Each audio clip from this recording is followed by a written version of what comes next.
Pues como ya les decía, después de que la UNAM había obtenido un recurso legal para poder difundir la resolución sobre el caso del plagio de la tesis de licenciatura de la ministra Esquivel, otro juzgado le ordenó abstenerse de continuar con el proceso universitario y lo cité textual. La UNAM ha dicho que va a respetar esta orden judicial, pero que va a usar todos los recursos legales a su alcance para cumplir con la ley. Para hablar de este tema, hacemos contacto en este momento con Javier Martín Reyes, investigador del Instituto de Investigaciones Jurídicas de la UNAM, quien ya ha estado con nosotros en otras ocasiones. ¿Cómo estás, Javier? Buen día. Hola, ¿qué tal, Adela? Como siempre, con el gusto de saludarte a ti y a todas las personas que nos ven y nos escuchan. Igualmente. Oye, Javier, pues ¿cómo ves este nuevo amparo de la ministra Esquivel minutos después de que la UNAM hiciera público, ¿no?, que ya pues iba a sesionar el comité para dar una decisión sobre el tema?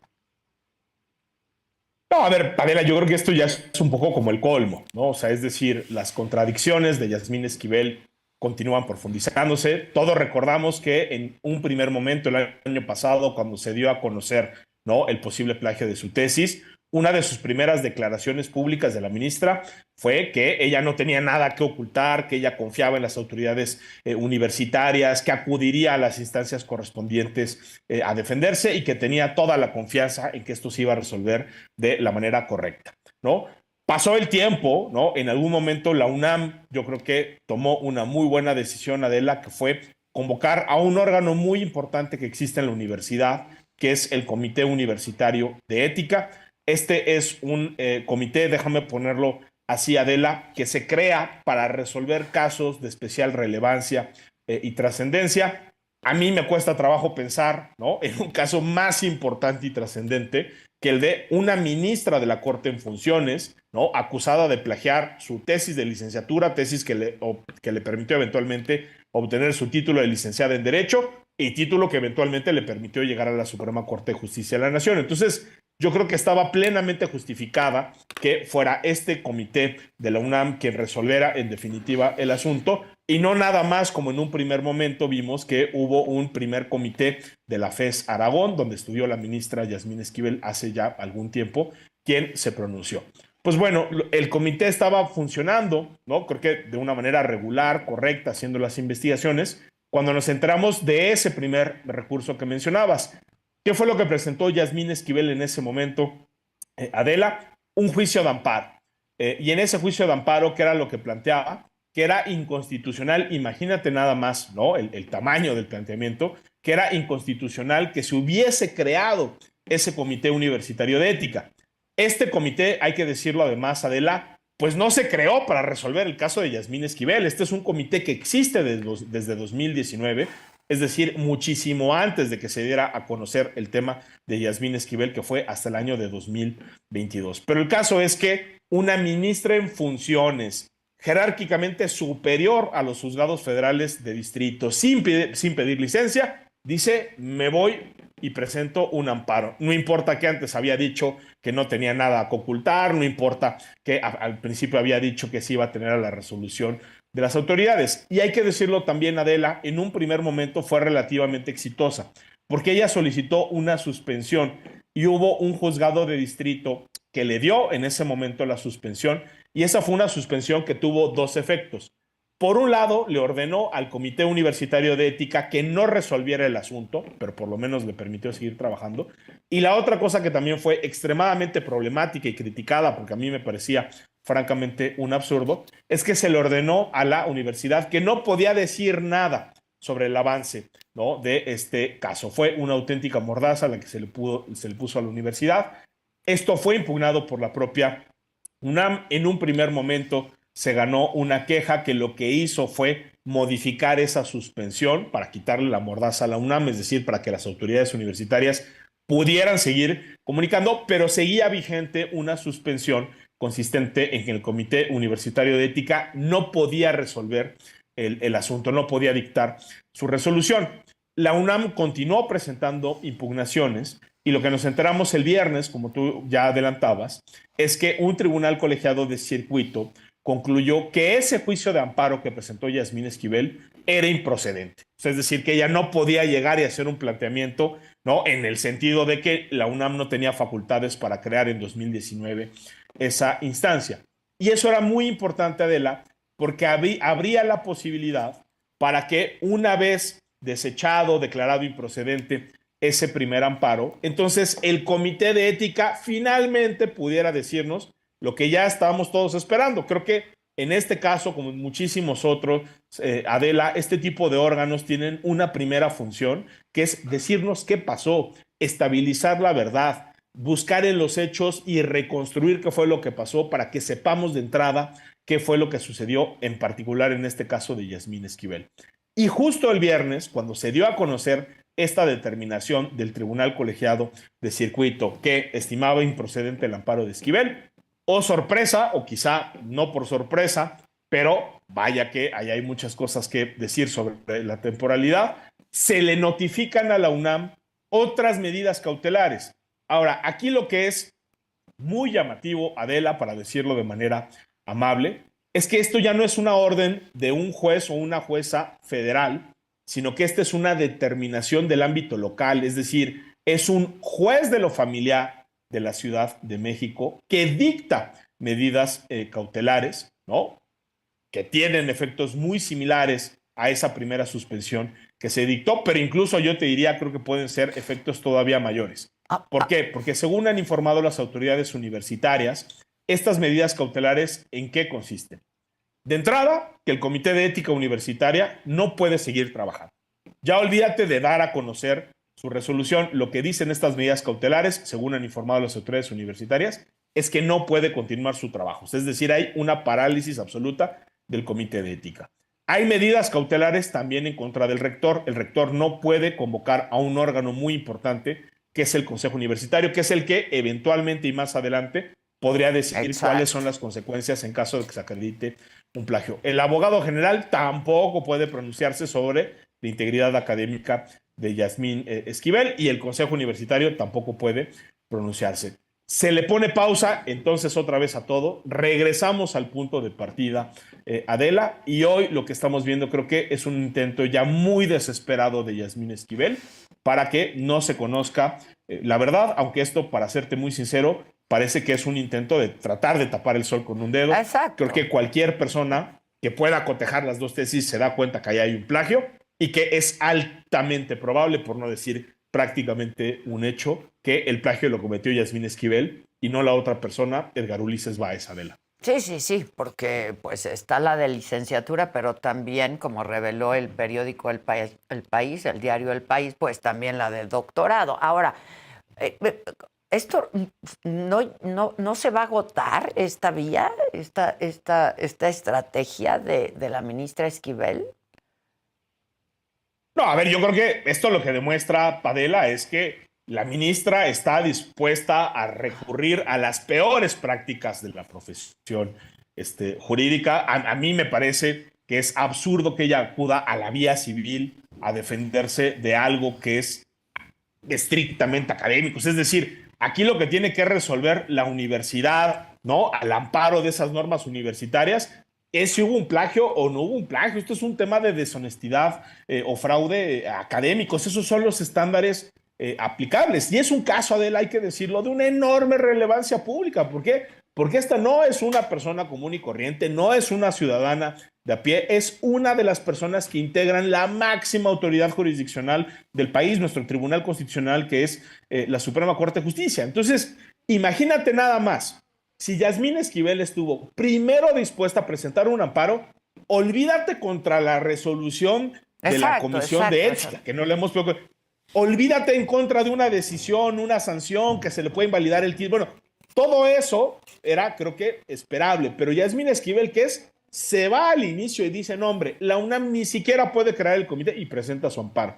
Ahorita tenemos, no, se cayó esa impugnación por fortuna. Ahora tenemos una demanda del orden civil. Y ahí la gran pregunta, porque además eso no se ha podido responder, la ministra Esquivel tampoco lo ha explicado y por lo menos hasta el viernes lo que informaban las autoridades universitarias es que ni siquiera la UNAM tenía conocimiento, no se le había notificado la demanda, solo las medidas cautelares. ¿Qué es lo que demanda Yasmín Esquivel en la vía civil? Gran pregunta.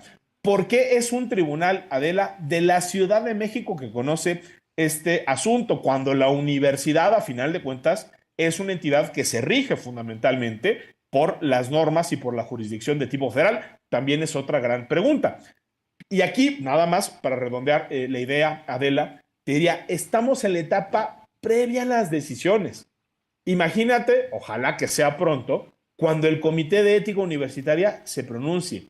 Imagínate cuando eventualmente la universidad tenga que tomar la difícil, porque es jurídicamente compleja decisión, sobre cuáles son las consecuencias, exacto, ¿no? exacto. En caso de que haya calificado un plan. Bueno, pues ahí seguramente, si ahorita presentó un amparo y ya presentó un juicio ordinario civil, seguramente la ministra Esquivel también seguirá en su posición como ministra, sin pedir licencia y a pesar de la contundente evidencia, utilizando al sistema jurídico del que forma parte y es integrante del órgano máximo, ¿no? Que es la Suprema Corte de Justicia de la Nación. ¿Para qué? Para beneficio propio, para que no se conozca la verdad y eventualmente para que no pueda tener consecuencias, ¿no? De nueva cuenta, de algo que parece con altísima probabilidad que es un plagio de su parte. Pero entonces es inagotable esta vía. Es decir, va a seguir presentando amparos y la UNAM a su vez, y es inagotable. No, a ver, no, yo diría, no creo que sea inagotable, Adela, porque vaya, todos los procedimientos eventualmente tienen pues que tienen llegar, un fin, ¿no? tienen que tener un fin.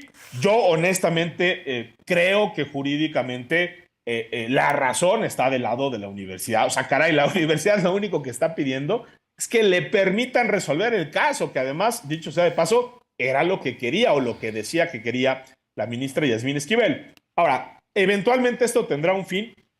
Yo creo que sí. El gran problema, Adela, es que si la ministra sigue actuando de esta forma, lo que sí podemos ver es que los tiempos procesales se vayan alargando, ¿no? Y hoy creo que tenemos una duda genuina que sería muy difícil de contestar en este momento, y es que creo que es incluso difícil saber cuándo por fin el Comité de Ética va a poder resolver, cuándo eventualmente podremos saber cuáles son las consecuencias, e incluso cuando sepamos esas consecuencias, seguramente si la ministra Yasmín Esquivel se sigue comportando como se ha comportado, seguirá presentando. Entonces yo creo que lo que sí tenemos es una enorme incertidumbre, Adela, sobre cuándo se resolverá en definitiva este asunto. Lo que sí podemos decir desde ahorita es que todo parece indicar que por lo menos en el corto plazo, pues esto no va a suceder, ¿no? Sí. Ahora, sigue emitiendo sus votos, ¿no? Y hay una especie de complicidad ahí entre el presidente de la República y la ministra, ¿no? Ella obtiene protección a cambio de los votos que emite en la Corte, y lo acabamos de ver con lo de la Guardia, ¿no? No, a ver, totalmente. Yo te diría, hay de entrada, Adela, una responsabilidad constitucional del presidente. O sea, si Yasmín Esquivel Moza es ministra de la Corte, es por dos razones. Primero, porque el presidente de la República la seleccionó, la puso en una terna, ¿no? Si el presidente hubiera tenido un poquito más de responsabilidad, si hubiera hecho mejor su labor, pues quizás se hubieran dado cuenta que estamos frente a una persona que claramente no solo tiene las credenciales, ¿no?, como profesionista, sino que ni siquiera tendría que ser profesionista. Es decir, Yasmín Esquivel ni siquiera tendría que ser abogada. Ya olvidémonos de ministra de la Corte. Exacto. Entonces, primer responsable es el presidente de la República, y el segundo, también hay que decirlo, pues es el Senado. El Senado de la República también en su momento, ¿no?, con una mayoría no solo de Morena y sus aliados, sino también parte de la oposición, terminó votando por ella. Exacto. Y yo te diría, ¿Con si qué hoy se mantiene legitimidad, Yasmín no? Esquivel, más allá de cómo llegó, ¿mande? ¿Con qué legitimidad, no?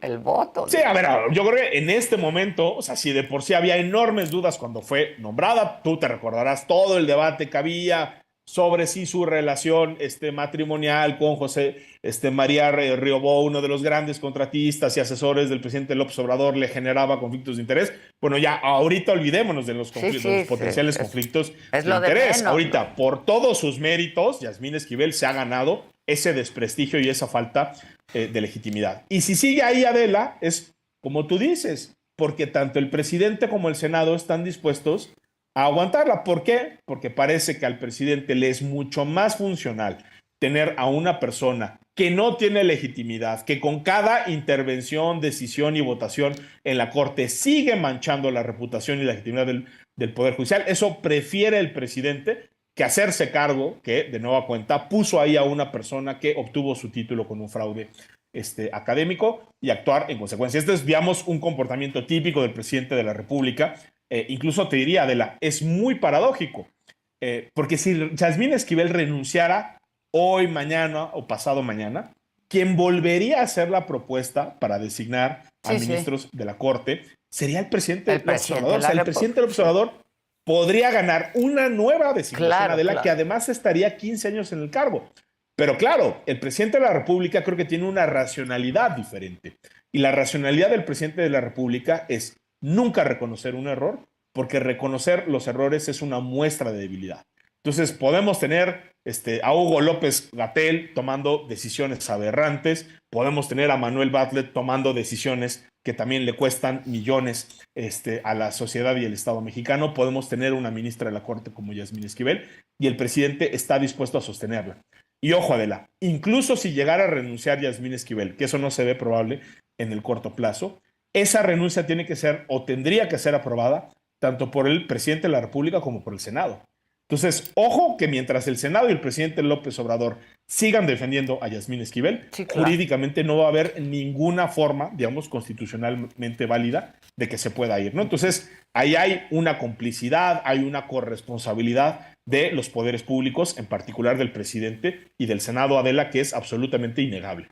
Ahora, luego de esta resolución de la Corte, ¿no?, de declarar inconstitucional el paso de la Guardia Nacional a la Sedena, con 8 votos a favor, 3 en contra, uno de ellos el de la señora Esquivel, pues ya hay un pleito con la Corte, ¿no?, entre el Ejecutivo y la Corte. Vamos, el presidente diciendo que no les tomen ni el teléfono, ni una llamada telefónica, porque dice que la actual presidenta de la Corte, la ministra Norma Piña, se reunió con la secretaria de Seguridad queriendo hacer un acuerdo en lo oscurito. ¿Qué quiere decir esto? Digo, tenía que haber esa reunión, ¿no? Porque pues ahora la Guardia Nacional va a depender de la Secretaría de Seguridad Pública.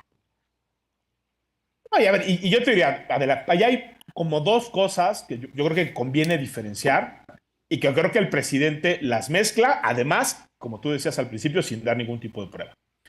Hay una primera cosa que es obvia y evidente para cualquier persona que siga las discusiones de la Corte, que es que la Corte no solo decide si una ley es constitucional o es inconstitucional, sino que también tiene que decidir cuáles son los efectos que va a tener esa declaración de invalidez. En este caso, lo decías tú al inicio, la Corte, ¿qué fue lo que resolvió? Pues simple y sencillamente que se tenía que respetar la Constitución. La Constitución dice que la Guardia Nacional es una institución de carácter civil y segundo, que tiene que estar adscrita a la Secretaría de Seguridad Pública. Y aquí teníamos una norma secundaria que en principio tendría que respetar la Constitución, que decía lo contrario, que decía que el control operativo y administrativo de la Guardia Nacional iba a estar a cargo de la Secretaría de la Defensa Nacional. La Corte dice, entre otras cosas, esto no es constitucionalmente posible o admisible, invalido eso. Ahora, ¿qué pasa si le invalidas? Bueno, cuando estamos frente a reformas tan importantes, Adela, pues es muy claro que las sentencias o sentencias como estas, pues no se cumplen de la noche a la mañana, ni se cumplen en un abrir y cerrar. No se pueden implementar. De ojos, tú imagínate. Pues sí, claro. Lo que implica pasar decenas, si no es que cientos de miles de efectivos de la Guardia Nacional que hoy están bajo el control de la Sedena a la Secretaría de Seguridad Pública. Y esto no fue, ¿no?, un acuerdo en lo oscurito. En la misma sesión pública, ahí está, digamos, la grabación en YouTube, en la página de la Corte, para quien quiera verlo. Ahí uno se puede dar cuenta que fueron integrantes de la Corte los que tocaron el tema de que les preocupaban los efectos. Y es uno de los ministros, Juan Luis González Alcántara Carranca, quien hizo la propuesta, ¿no?, de sentencia, quien el día jueves de la semana pasada dijo con todas sus letras que proponía que la entrada, déjame ponerlo así, que los efectos de la sentencia se empezaran a surtir a partir de enero. ¿Para qué? Para darle 8 meses al gobierno para que se pudiera regresar, déjame poner las cosas al estado en el que tenían que estar, es decir, para que la Secretaría de Seguridad Pública volviera a tener el control operativo y administrativo. Dice el presidente que la ministra Piña buscó un acuerdo en lo oscurito. Si hubo o no desayuno es algo que tendrán que aclarar las personas, pero yo creo que más allá de los dimes y diretes, ahí hay un hecho que es público, que es constatable, ¿no? Y que es perfectamente normal, que es que la Corte discutió cuáles tenían que ser los efectos. Y si me preguntas a mí, qué bueno que la Corte le dio un plazo al gobierno para cumplir, Adela. Imagínate si la Corte hubiera dicho, no, esto se cumple de la noche a la mañana. Sería imposible de implementarlo, ¿no? Imposible de implementar. Hubieran sido efectos poco sensatos, poco razonables. Yo creo que los tribunales están para resolver problemas y no para crear problemas adicionales. La resolución fue con efectos de inmediatez, ¿no? Pero se le dio un plazo para la implementación, pues. Digamos, la declaratoria de inconstitucionalidad, ahí está. O sea, ya la Corte dijo, estas normas, ¿no?, son contrarias a la Constitución, pero sí se dice, ¿no?, hasta enero es cuando podremos regresar al esquema anterior, donde de nueva cuenta, donde la Guardia Nacional estaba en la Secretaría de Seguridad Pública. ¿Para qué? Como tú lo decías, para que haya un plazo razonable, para que se pueda cumplir con la determinación, para que se pueda, ¿no?, hacer todo, imagínate, los trámites administrativos, burocráticos, operativos, que eso. Entonces, esta es una sentencia, es una decisión, Adela, yo te diría profundamente responsable de la Corte. Sin duda, sin duda. Ahora, yo creo que a nadie le conviene tener a un presidente peleado con la Corte, ¿no? Pues a nadie, y tampoco le conviene a él, Adela. O sea, es que... Por eso digo, pues si llegamos a esto, fue por la irresponsabilidad del gobierno. ¿No? O sea, en 2019, las diputadas, diputados, senadoras y senadores de Morena votaron a favor de esa reforma que establecía estas dos cosas. Guardia Nacional Civil adscrita a Secretaría de Seguridad Pública.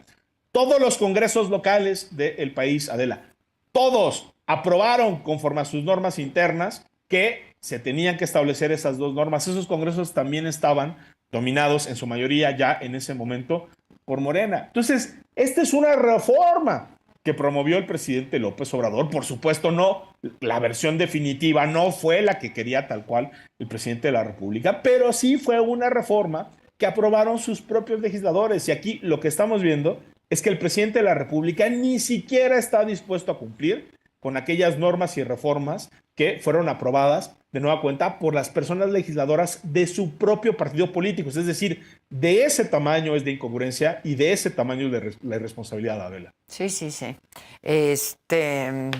Ahora, en caso de que hubiera habido este desayuno,